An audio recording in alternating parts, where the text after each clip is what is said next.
All right, good afternoon, everyone.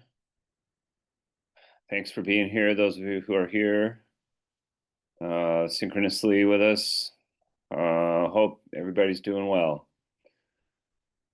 We're going to be doing our last two classes about Durkheim, um, talking about his work called The Elementary Forms of Religious Life. We've already started sort of talking about Durkheim's views of religion in the previous classes. And today, and in the next class as well, we'll dive into what I think is his most important work.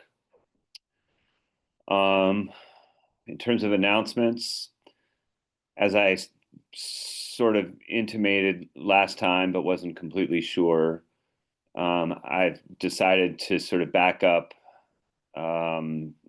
the assignments because we're going to spend two full class periods on Durkheim. So we're just backing up things by basically one day so that the quiz that I had put on Canvas will be due now on Wednesday, the 22nd, which is a week from today. And likewise, the next perusal assignment, which will be your last one on Durkheim, in which we'll be looking at this work, The Elementary Forms of Religious Life. So we have plenty of time, or like plenty of flexibility, so that we can, make this accommodation without messing up the schedule for the rest of the semester. I think that is basically all the sort of nuts and bolts stuff of the class. So make sure that you do the quiz. Remember that you can open it up at any point now and take a look at the questions. They're all about Durkheim. Okay, well, with that in mind, let's go to the screen share and start talking about the elementary forms of religious life. Like I said, I think this is kind of my favorite of all of Durkheim's works.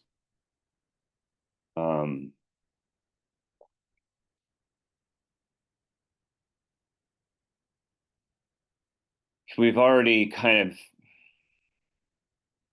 touched on a lot of these ideas that are brought together. The Elementary Forms of Religious Life is like Durkheim's last book, and it's sort of the culmination of all these ideas that he had over the past 15 to 20 years. And we've already started to talk about some of them, how he views religion as a sort of an essential part of social life, or I guess more accurately, that to say that religion has been the thing traditionally that has created social bonds between people, that has given people a sense of community and solidarity, a common set of beliefs, and a shared moral code, and that those common beliefs and shared moral code are brought together in social life through like rituals, through ceremonies, through rites, through assemblies in which people are brought together in physical proximity, and their bonds between one another are affirmed, and as are their sort of shared social sentiments. And so when we were talking last week about, or last class, I mean, about suicide, and Durkheim, thinking about how the sort of the problem with modern society is not simply that religion is less powerful than it was previously, but that this sort of like shared moral code and this system, this shared more social existence was becoming more and more fragmented. And so that people were the things that had been sources of regulation in the lives of individuals previously were becoming less and less important. And so that, people's desires and ambitions were running amok with no, guardrails, and that in a sense it was kind of making people miserable. That this was contributing to a lot of dissatisfaction and what uh, Durkheim called anomie. So we've already sort of started to touch on some of Durkheim's ideas about religion already. And now we go a little bit deeper. Here we see him, the editor, basically, the editors of this text, introducing Durkheim's definition of religion, which includes these two major components: beliefs and rites. So beliefs include these, like public opinion, states of opinion, um, symbolic forms of representation. Sometimes he calls them collective representations, and like consciousness or thought. On the other hand, there are these things called rites, not like human rights or that sort of thing, but rites as in the sense of rituals, which include practices and actions, as I mentioned, like physical, like assemblies where people are physically present with one another. And there's almost like a collective energy, like a contagious energy that develops between people in those contexts of ceremony and ritual and rites. So for Durkheim, these are the two essential elements that kind of define what religion is. Um, and so this is a good place to sort of start with looking at his definition of religion. Let me just expand this a little bit more.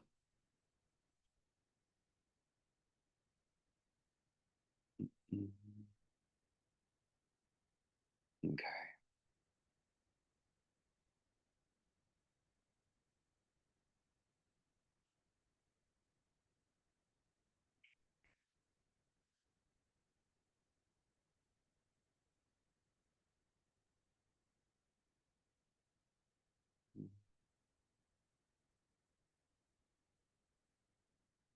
Keisha makes a good point here about the purpose of holidays, and it kind of like doesn't, again, for Durkheim, he doesn't really care about what it is that brings people together.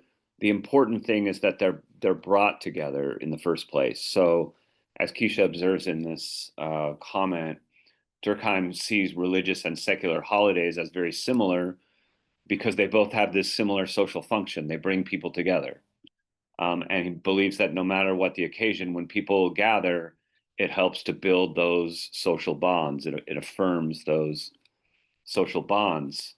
It's less about the specific holiday and more about the sense of connection and unity that is created. So again, I want to stress a point. I know I've made this point before, but it's really fundamental to understanding Durkheim, and it's a thing that people often get wrong. Um, Durkheim doesn't necessarily believe that like we have to have religion in all, societies, and especially like in modern society. He just kind of thinks that we need some way of creating social solidarity, of bringing people together, of uniting them around some common set of ideas and symbols and shared practices. He doesn't really care what it is that brings people together. If people worshipped Labubus, that'd be fine with Durkheim. It's the fact that they bring our people are brought together. Go ahead, Jill. I see you have I a I was just gonna add like just so like any kind of sense of community, some communal way to connect to each other essentially. yeah, and that it's just that traditionally, historically, like religion has been that thing. Um, but Durkheim is suggesting that it doesn't have to be that way. It could be actually a thoroughly kind of secular form of community, that it could have, but that secular community would still have to have these elements of like shared beliefs, rites and rituals, and like symbols, what like a flag or some sort of totem that unites people together. The people have to have these things for social life, and it's just that religion has been the thing that has been the source of them historically and traditionally. And Durkheim recognizes that the power of religion is kind of eroding in modern society. And so his question is like, well, what's going to be the thing that comes next to give people that sense of shared moral code, those common rites, rituals, and ceremonies, those symbols and collective representations that hold them together? What could it be? And again, like it doesn't. It could very well be a labubu. It doesn't matter. Like the content, the form of the thing that unites people is less important than the fact that they are united in the first place. Um, and so Durkheim will talk about um, like totems, like among indigenous and Aboriginal peoples, like in Aboriginal Australia, where people would be sort of united behind, a snake or a bear or a lizard, that would be the totem that represented them. And the important thing is not about the bear, the snake, or the lizard. It's that symbol, that totem represents the people of a clan or a social group or a tribe, that their complex dynamics between people are kind of simplified and unified into one specific totem, like a snake or a bear or a lizard. So, yeah, that's um, sort of where Durkheim is kind of coming from here with regard to this, and it's important to point out that um, both religious and secular things can have the same social function. Yeah. Um,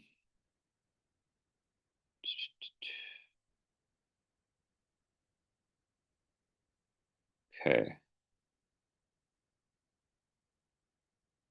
So Jill is pointing out here too, another thing that's going to be very important for Durkheim in terms of defining the elements of religion are the the distinction between the sacred and the profane. So this is for Durkheim, kind of like the symbolic classification that organizes all forms of religion. In other words, all forms of religion have things that are considered sacred, in relation to the profane. And again, the sacred could almost be anything. It can be a robe, as Jill points out here in this example. It can be a text, and it could be an object. It could be an animal. It could be pretty much anything can be considered sacred. But the thing is that all religions have some conception of something that is sacred, and that something is sacred is what makes something sacred is defined always in relationship to the profane. The profane is kind of the ordinary or the sort of commonplace routines of social life.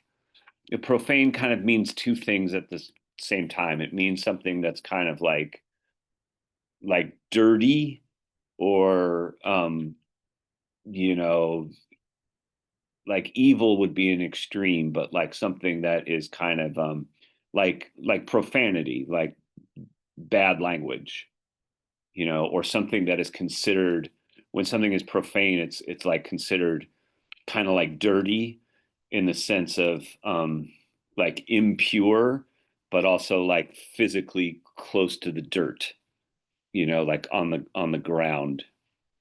Whereas the sacred is upheld up high, and is um, to be removed from, to be separated from the profane. So the sacred cannot be made dirty by the profane. It cannot be dirtied by the profane. That is the definition of what makes it sacred. And so Durkheim is saying that all religions have different variations of this thing, but one common characteristic of all religions is that they organize their beliefs according to this categorical division between the sacred and the profane.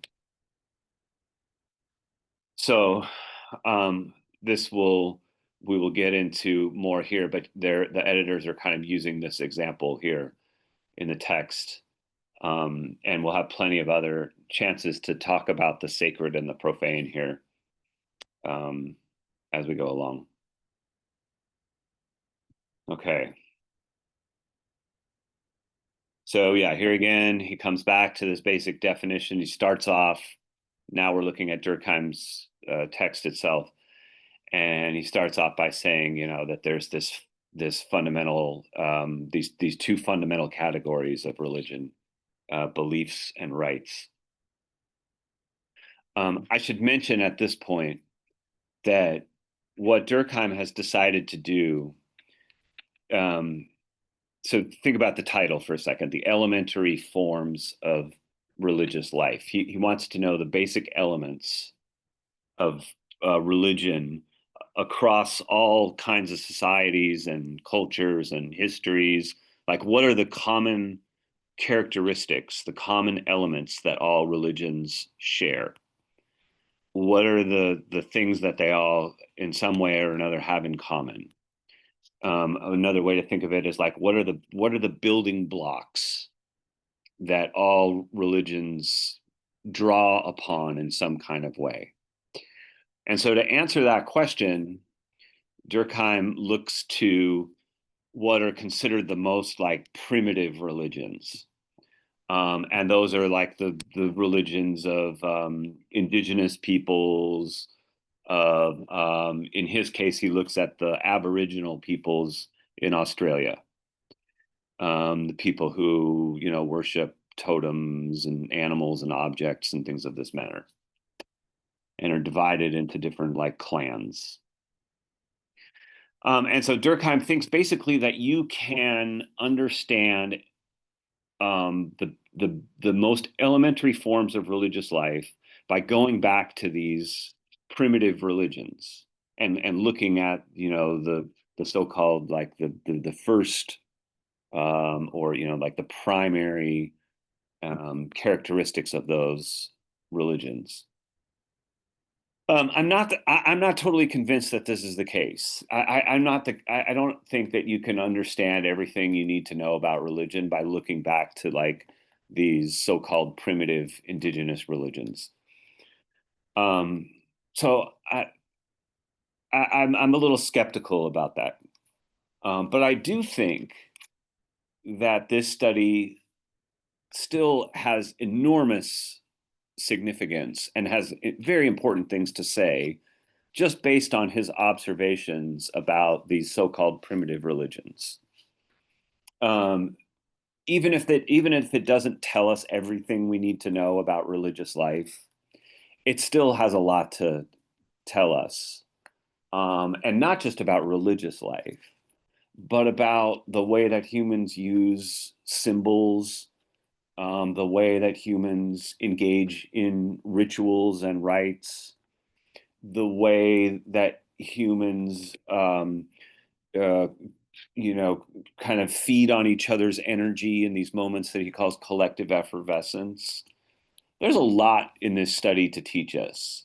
I don't think that it necessarily unlocks the whole picture in the way that Durkheim hoped it would.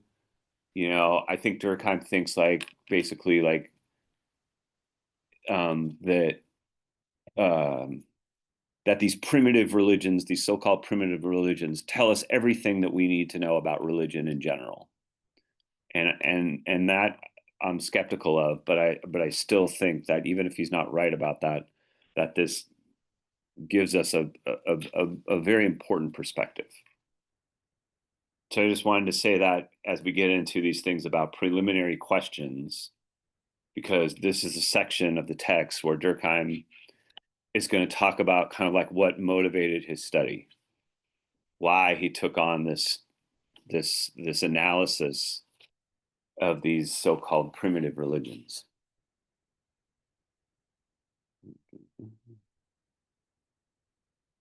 Okay, so then in this third paragraph here is where he gets into this thing about the sacred and the profane, where he says all known religious beliefs, whether simple or complex, present one common characteristic.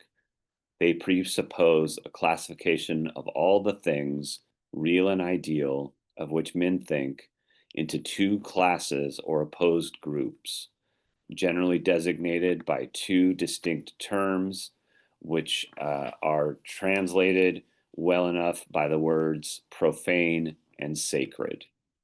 So that sentence tells you a lot right there, where he says all known religious beliefs have this one common characteristic, which is that they classify things, either real things like animals or objects, or ideal things like ideas or beliefs or symbols. They classify them according to these two opposed groups, the sacred and the profane. So the sacred and the profane are not just two things, they're two things that are defined by their relationship of antagonism to one another. The sacred is defined by the absence of the profane. The sacred cannot be profaned. So, this division of the world into two domains, the one containing all that is sacred, the other all that is profane, is the distinctive trait of religious thought. The beliefs, myths, dogmas, and legends are either representations or systems of representations which express the nature of sacred things, the virtues and powers which are attributed to them, or their relations with each other and with profane things. So here he's introducing this notion of representations, or he sometimes calls them collective representations. Those are just the symbols that people use to represent their beliefs, their ideas, and in this case, their sense of the sacred. And so they do that through these things. He lists them here: the beliefs, the myths, Myths not in the sense of like an illusion or something that's wrong, but myth in the sense of like a story, a narrative. All societies, all cultures have myths and mythologies in which they sort of tell the story of their people and how they, sort of like where they came from and where they're going. Dogmas, legends, all of these are the things that he calls representations or systems of representation, which express the nature of sacred things. Mm-hmm.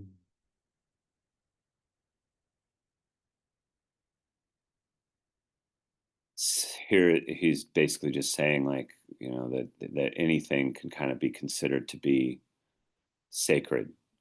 It doesn't have to do with the object itself. People throughout history have made rocks or trees or a spring, a pebble, a piece of wood, a house.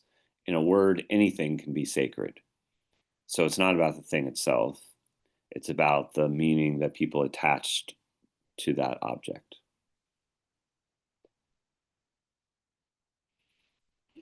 Okay, so that is the section in which he's kind of been introducing this idea of the sacred and the profane.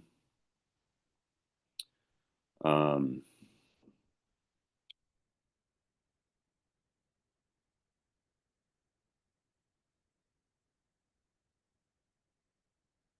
see, I'm just kind of skipping ahead a little bit here. Part of the problem with this text in particular is that there's a lot of long footnotes that are kind of interspersed with the text, the way that the editors have organized the text. And so some of those footnotes have some real interesting insights into them. But other of them, you should kind of like skim. Um, but yeah, I'm not super crazy about the way that the editors put the text together so that um, these sections are organized like this. This is one thing I had posed as a question about the relationship between the sacred and the profane, and with just an example from my own childhood. And I was hoping that maybe others people would had examples that maybe they'd think of, either religious or secular. My example here is kind of secular. So Durkheim here he says the sacred thing is par excellence that which the profane should not touch and cannot touch with impunity. So this is the thing about like the physical contact between the sacred and the profane. That the sacred must remain like physically separate from the profane. It must be like separate in terms of time, like there's certain times or certain events that are considered sacred should be removed or separated from like the humdrum of everyday life. It should be a special time like a holiday or, a Sunday, or, there should be a time in which the sacred is special and held in reserve from the rest of the normal times. But also that the sacred should be physically separate, that it should be physically separate from the profane world. And the profane world is really like the ground. It's the dirty. It's the sort of the messiness of everyday life. And so I gave this example where when I was a kid in elementary school, I got put on flag duty, where our job was basically to put up and take down the American flag from the flagpole. And I remember getting as a kid this very stern lecture from a teacher or an authority figure. I don't exactly remember who it was. but just this whole thing about how the flag can never be allowed to touch the ground, no matter like what. And I remember as a kid just thinking like, oh my God, like if the flag touches the ground, like I'm gonna go to jail forever. Or like I don't even know what. Like I just it really like, when you're a kid and you get that stern kind of talking to, and it just burns, you know, a memory or an association in your brain. And the whole thing was like the flag cannot touch the ground, you know. And so this is a secular example, the flag as a kind of a national sacred object, like as this thing that had to be like revered. And we were taught, all the way in which like the flag has to be folded up. And, it was like treating this object, not as an object, but as this thing with this, like kind of magical kind of aura around it.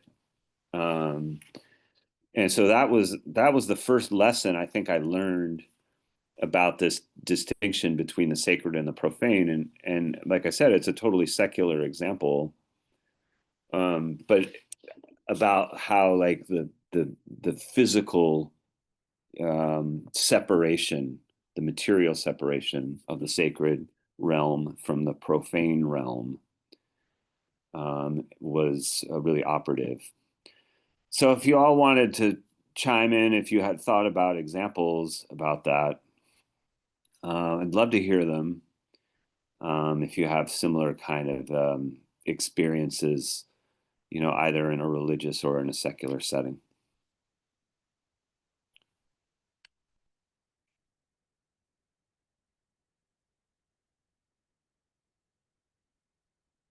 So here we have um, where Durkheim kind of comes into a sort of a summary of what he's talked about to this point. He's working his way towards a definition of religion. And he'll add one more element to this definition in the paragraphs below. But this one that I've highlighted here is like a summary of what he's had to say in the paragraphs above, where he says the real characteristic of religious phenomenon is that they always suppose a bipartite division of the whole universe, known and knowable, into two classes which embrace all that exists, but which radically exclude each other. So there he's talking again about the sacred and the profane. Sacred and things are those which the interdictions protect and isolate. Profane things, those to which these interdictions are applied and which must remain at a distance from the first. So notice the words that he's using here. The sacred has to be protected and isolated, and it must be kept, it must remain at a distance from the profane. Religious beliefs are the representations which express the nature of sacred things and the relations which they sustain, either with each other or with profane things. Finally, rites are the rules of conduct which prescribe how a man should comport himself in the presence of these sacred objects. So here he's making the connection between how rites and rituals and ceremonies incorporate sacred objects.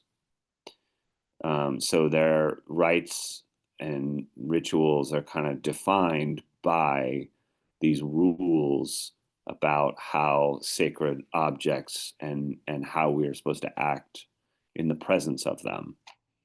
So, like, if you're, I don't know, like an altar boy or something, like how you're supposed to, um, uh, down to like how you're supposed to like walk and dress and, how you're supposed to comport yourself.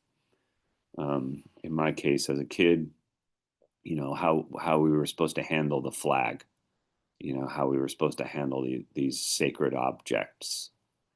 So again, all um, religious rituals have this in common. That is what Durkheim is saying. Um, then he has this interesting section I kind of like where he starts talking about magic. And he's basically like asking, like, what's the difference between magic and religion? He kind of has a kind of an interesting, I don't know if he's totally right about this, but like I find his discussion here in the next few paragraphs like real interesting. He says magic too is made up of beliefs and rites.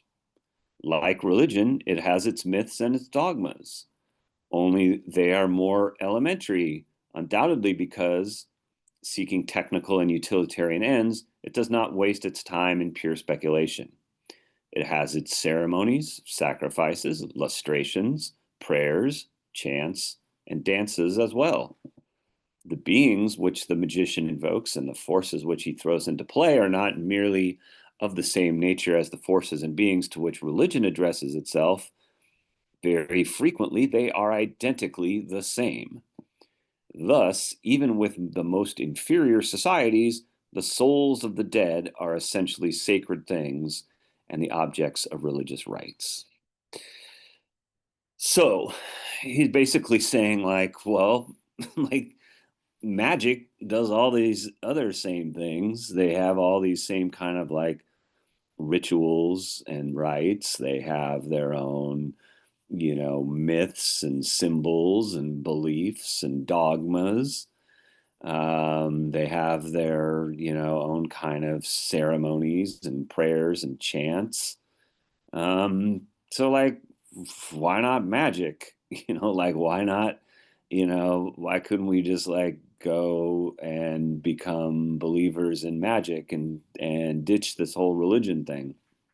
And like, what's the difference between magic and religion anyway?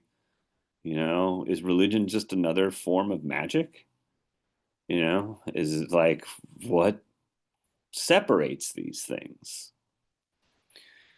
It's kind of an interesting question. Like I never really thought about it before. And Durkheim offers us a kind of an answer here that makes sense if you've been following his train of thought about sociology. He's basically going to say the difference between religion and magic is not about the beliefs and the rites and the ceremonies and stuff. It's about the social component to it. It's about the social relationships of the people involved. That's what makes magic different from religion. So here's where he starts to answer this. He says the really religious beliefs are always common to a determined group which makes a profession of adhering to them and of practicing the rites connected with them. They are not merely received individually by all the members of this group. They are something belonging to the group and they make its unity. The individuals which compose it feel themselves united to each other by the simple fact that they have a common faith. A society whose members are united by the fact that they think in the same way in regard to the sacred world and its relations with the profane world, and by the fact that they translate these common ideas into a common practice is what is called a church. And then he caps it off with this nice little pithy sentence. In all history, we do not find a single religion without a church. So he's starting to answer the question here by saying the difference between magic and religion is that religion has a church. And it has a church in the sense that it has a social organization, that it has a kind of unified membership, that it has a sort of a sense of belonging and a kind of set of social relationships. In other words, it's just the people and the community that creates the church. And that's the only thing that really separates religion from magic, according to Durkheim. The only difference is that is that religion has this community of social relationships that sort of revolve around the rights and the beliefs and the ideas. But it's those social relationships, the community, that makes up the church.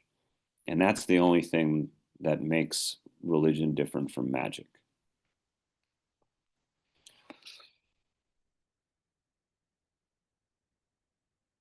And yeah, as Guadalupe and also Keisha sort of pointed out here, this is kind of where he's sort of defining exactly what he means by a church here in this sentence.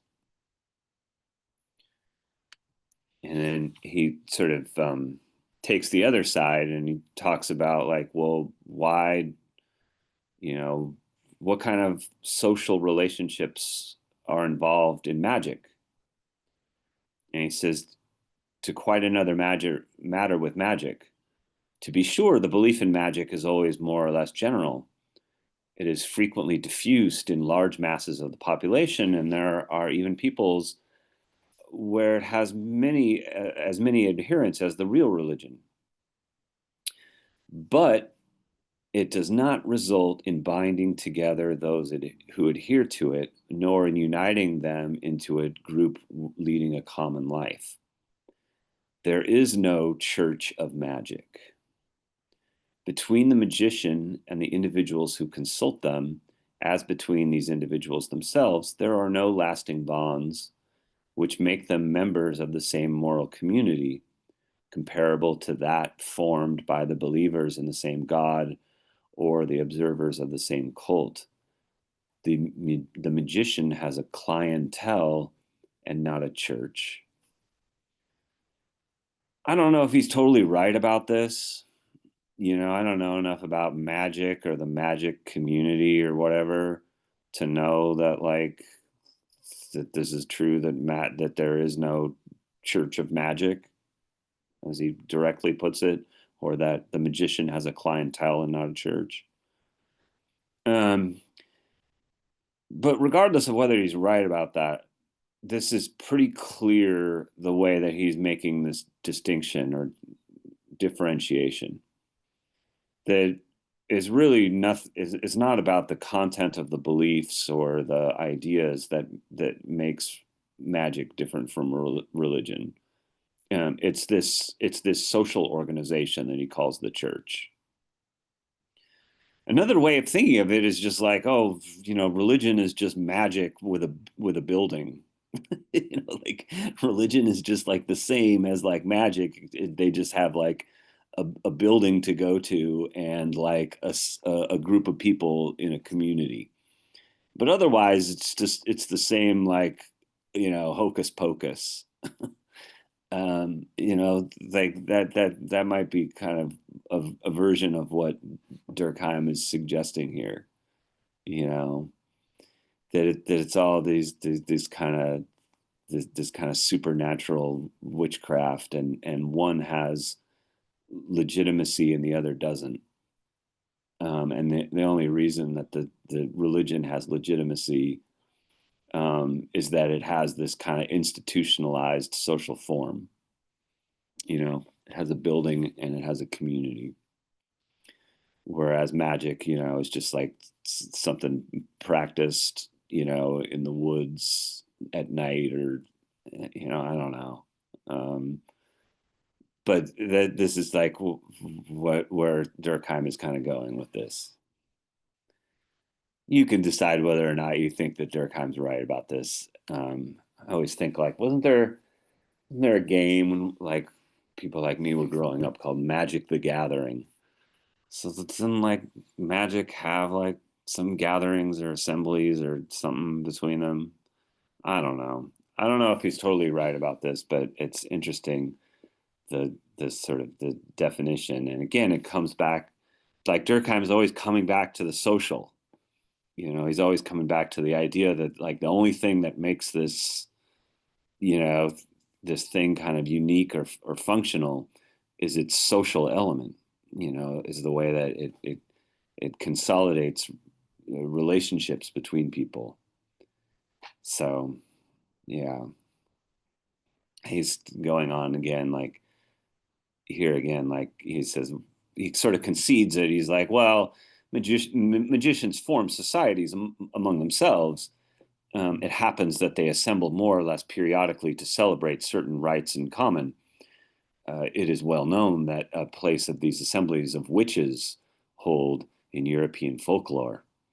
But it is to be remarked that these associations are in no way indispensable to the working of magic. They are rather rare and rather exceptional.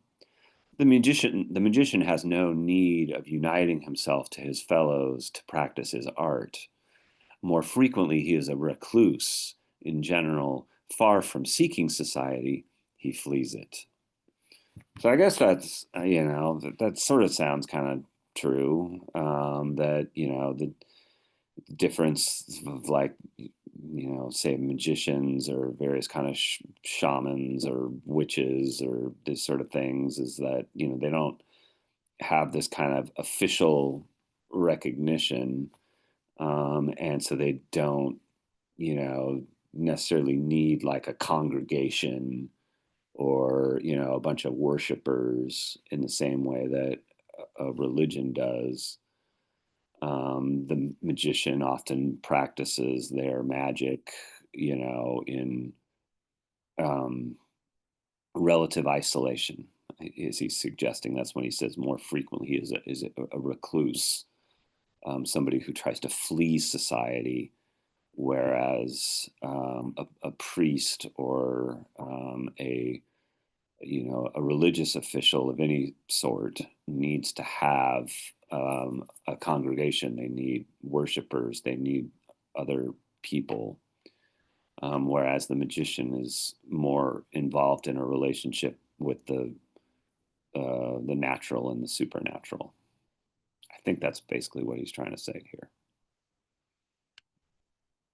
And then he's talks about it with regard to religion, comes back to religion. He says, religion, on the other hand, is inseparable from the idea of a church.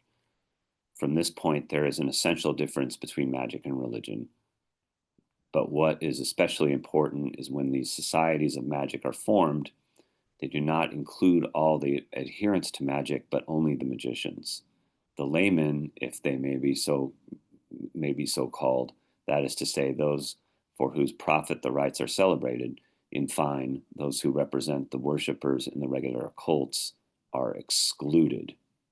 So it's like the magician doesn't really need worshippers in the same way that like the priest does. You know, that's basically what he's saying. Now, the magician is for magic what the priest is for religion, but a college of priests is not a church any more than a religious congregation which should be devote itself to some particular saint in the shadow of a cloister would be a particular cult. A church is not a fraternity of priests. It is a moral community formed by all the believers in a single faith, laymen as well as priests. But magic lacks any such community. So there's a kind of a community among the magicians themselves, but that's still missing this essential component, which is the followers, or what he calls the laymen, the worshipers. So the church has this kind of community that unites all the believers in a single faith, whereas the magicians just kind of have this, covenant of other magicians or other witches or other, shamans or, of other practitioners.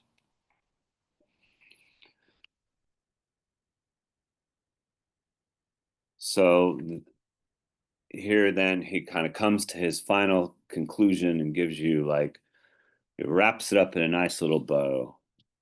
It's like if this was like the 5 paragraph essay, this would be where Durkheim would be like, okay, here are the conclusions that I have drawn. Here's what I um, mean by religion. I'll get to your question in a second, Jill. That's really interesting. And he says, thus we arrive at the following definition. A religion is a unified system of beliefs and practices relative to sacred things. That is to say, things set apart and forbidden, beliefs and practices which unite into one single moral community called a church, and all those who adhere to them. The second element, which thus finds a place in our definition, is no less essential than the first. For by showing that the idea of religion is inseparable from that of the church, it makes it clear that religion should be an eminently collective thing. Now, this opens up still a lot of things. I have a lot of questions in reading this. I'm like, oh, is the Church of Scientology a church? Is the Church of Satan a church? You know, Jill asked a good question in the chat about like, did he ever come across astrology in terms of like, is astrology, is that more like magic or religion? I don't know the answer to that. It seems to me that he would probably, I think he would say that astrology is not an example of a religion because it doesn't really have like an officially recognized church or these kind of ceremonies that bring people together on a Sunday, or there's a set of beliefs, and there's a kind of a astrology does the same thing that religion does for people, in the sense of like explaining why things are the way that they are, and giving us a kind of a guide, like a sort of a roadmap for how to live. Astrology does a lot of those same things, but then like it doesn't have this like institutionalized, socially recognized form of organization in which rites and rituals are practiced, and sacred symbols and objects are upheld. But I don't know. I could be convinced otherwise. I don't really know that much about astrology. Like, yeah. Um, I don't know. You guys probably know better these things better than I do. I'm not really like up on the whole astrology thing, except insofar as I've noticed, like in the last few years, I think probably in part connected with COVID, that young people seem to be way more into astrology than they used to be. I maybe chalk this up to like a bunch of astrology apps that happen to be on people's phones. But just like walking around college campuses, or eavesdropping on people's conversations, or you know listening to people when I'm standing in line or whatever, I just hear people talking more about their you know rising moons and whatever the fuck, like they're these things that like I don't particularly understand, but I know that they're talking about astrology. And I was like, oh, I thought astrology was kind of like for old people when I was growing up, and I hear it now like something that younger people are into, and it interests me as a sociologist, but I don't entirely like get it. um, so if somebody wants to try to help me get it, I would appreciate that. Yeah, so Precious, I don't know. See, I was like, I don't even know. Like, I know I'm a Cancer, and apparently I'm a triple Cancer, which has to do with the time that I was born and the date. and something about my rising moon or something like that. I don't And when I tell really know people, too much about astrology. I just know that I'm a Capricorn and right know the on. best. I don't even know what the traits of a Capricorn are supposed to be. I know Cancers are supposed to be like real like sensitive and moody and stuff, which that applies to me for sure. I know Capricorns are like goal orientated, money driven, motivated. Um, you know, pretty much to Yeah,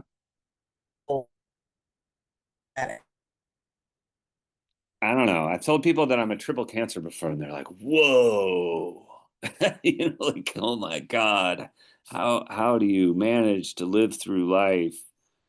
And I'm just like, I don't even know. I don't know what this really means. But to many people, this is a this is a significant thing, and it's just something sociologically I've kind of noticed. And it also traces back to the origin of just how people look toward, the skies for time, seasons, and uh Yeah, it's linked into that. How I can explain exactly, but it's like a remake of an old story. yeah. Well, Durkheim has this thing where he says, like, all religions are in some ways a cosmology. And so cosmology is what you're talking about with like looking to the stars and, some like religions, created whole narratives, whole myths around the stars, right? Like stories, that were oriented around the stars. Um, so religion and astrology have the same function in that regard. They help make sense of the world. They help give people a chart, for understanding why things are the way they are and why we are the way we are and you know what to do about it. Um, so in that sense, there are a lot of similarities.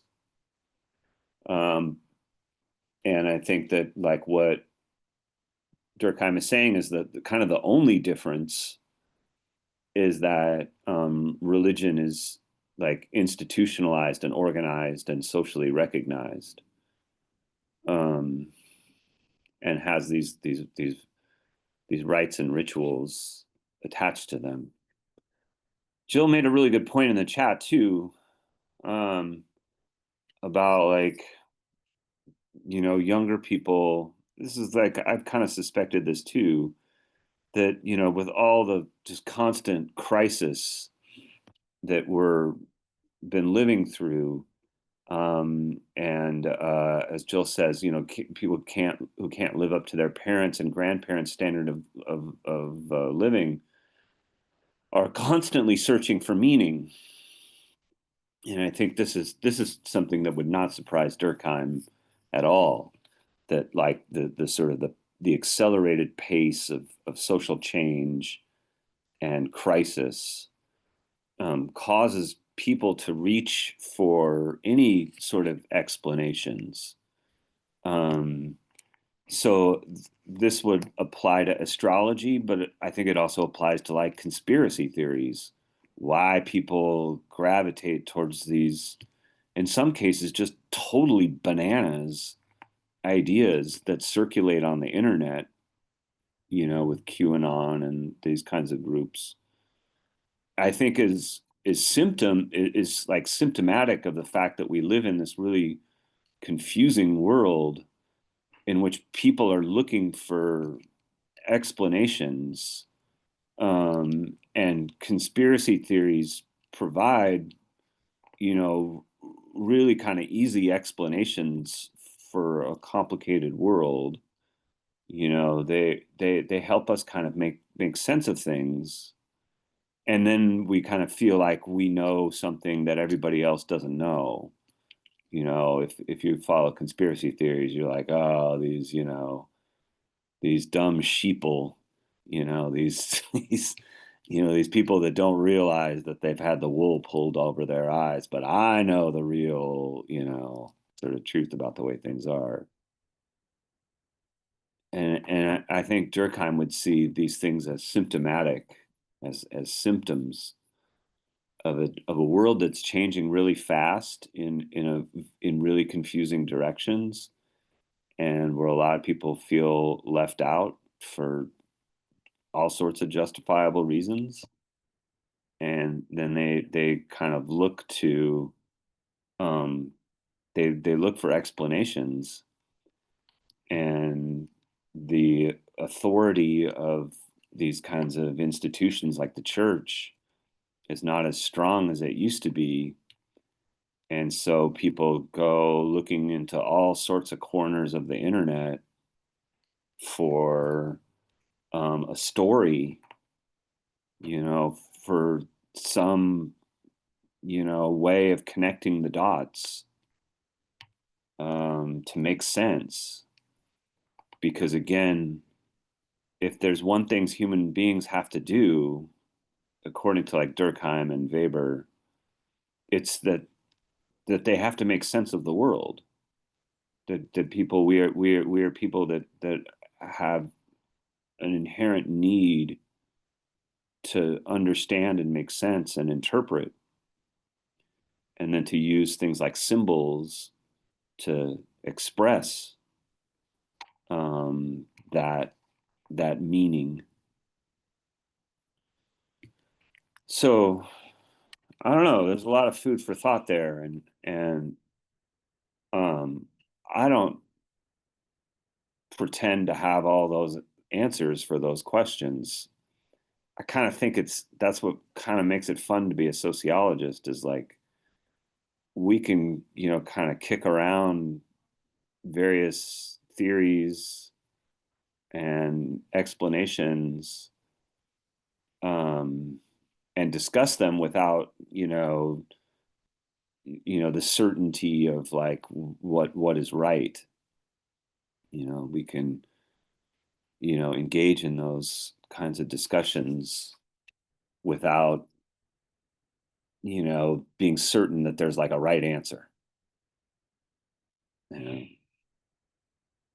That's what makes it kind of unlike the hard sciences, where it's like, no, there's gravity, or like there's, like some overriding explanation. And with the social sciences, it's a lot murkier. People are real complex. Societies are even more complex. And so it doesn't lend itself to easy explanations. Anyway, let me sort of get us up to where I want us to go. We're almost to that point, but there's just a couple of things that I wanted to touch on before we go for the day. The other is this thing about totems. Totems are basically anything that can collectively represent a group of people, and that the totem then sort of takes on a kind of a sacred aura because it represents the group or the clan. So he says, he says the lizard, the caterpillar, the rat, the ant, the frog, the turkey, the breamfish, the plum tree, the cockatoo, etc., to cite only those names which appear frequently in the list of Australian totems, are not of a nature to produce upon men these great and strong impressions, which in a way resemble religious emotions, and which impress a sacred character upon the objects they create. So if you're like, if you come across a group of Aboriginal Australians who worship ants, the ant is their totem pole, like they're the people of the ant. And you're like, oh, what is it about these ants that are so special and, sacred? And what do they see in these ants? And it's like, no, you're missing the point. The point is that the ant is just the thing that represents the group, the people. It could very well be anything, and that's his sort of point here. It's not he says, when he says they're not of a nature to produce upon men these great and strong impressions, he's saying it's not these things are commonplace, ordinary animals, and it's not of their nature to create this, kind of religious emotion, and there's nothing sacred about the thing itself, except insofar as the group has made it their representation, the thing that represents them.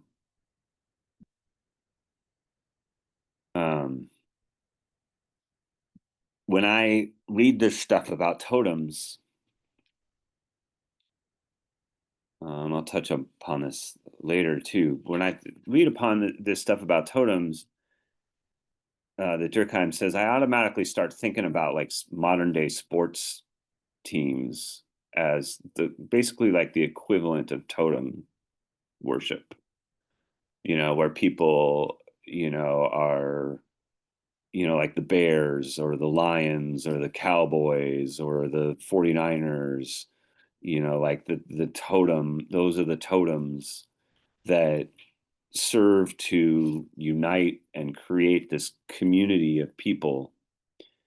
And they come together in these ritualistic formats of the sporting event, and they express their shared solidarity in the jerseys that they wear, the hats that they wear, the jackets or whatever. I mean, there's so much merchandise,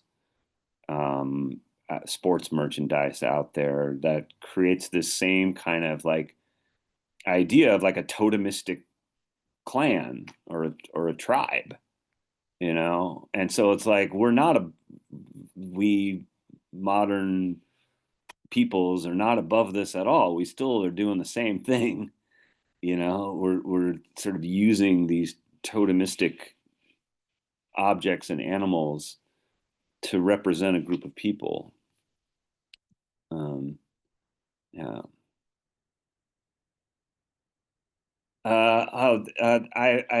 Jill, I've heard of this show, American Gods. Have not watched it, and I'm trying to remember. It's like they bring back like Norse and old sort of like mythological gods and put them in a sort of a modern environment. Is that correct?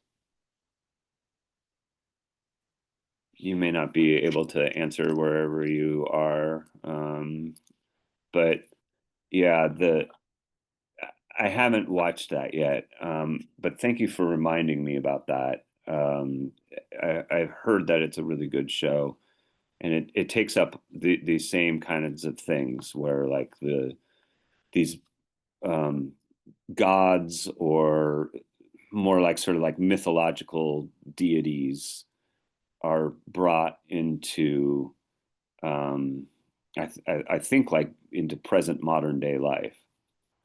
I think is the premise of the story, and I heard it was really good, but I haven't seen it. Um, anyway, this is like where he talks about how he basically asked this question, like, thus, the totem is before all a symbol, a material expression of something else, but of what? What does the totem symbolize? And here in this paragraph, he gives us sort of the answer, which Oscar does a nice job of summarizing for us here in the discussion, where it's basically like the totemic symbol represents above all the clan, the people, and the things that they kind of share or have in common, their beliefs. The basic idea is that the relationships between the social group, within the social group, the relationships between the people are very complex and dynamic.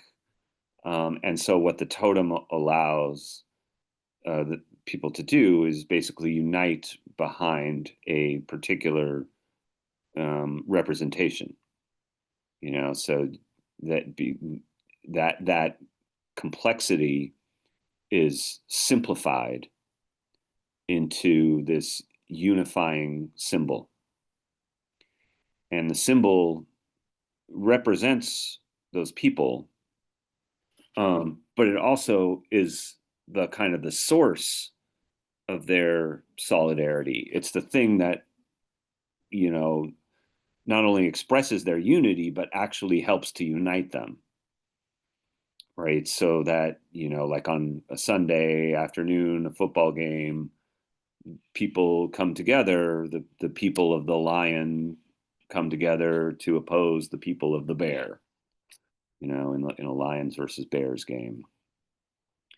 So the important point is that the totem is not just a representation, but also a catalyst, a thing that makes the unity happen. People unite behind the totem. And so the totem doesn't just express their unity, it causes their unity, facilitates their unity. Yeah. Right. So like a group identity, as Sam points out, a form of group identity among people who may be very diverse, people who may be, um, have complex relationships with one another, and yet they're able to sort of unify behind a singular object or symbol or totem. So that's sort of what's significant about that. So when we pick back up on the next class, we'll be talking about the second and third parts of the elementary forms. We'll have plenty of time to get through to the end of this. But he's basically talking about, like, he goes on more to talk about these totems and the role that they play in representing a group. And also about these ideas that he has about moral authority. So until that time, I'm going to stop the share. Wish you all a wonderful, lovely day. And I will see you next time on Monday. Bye.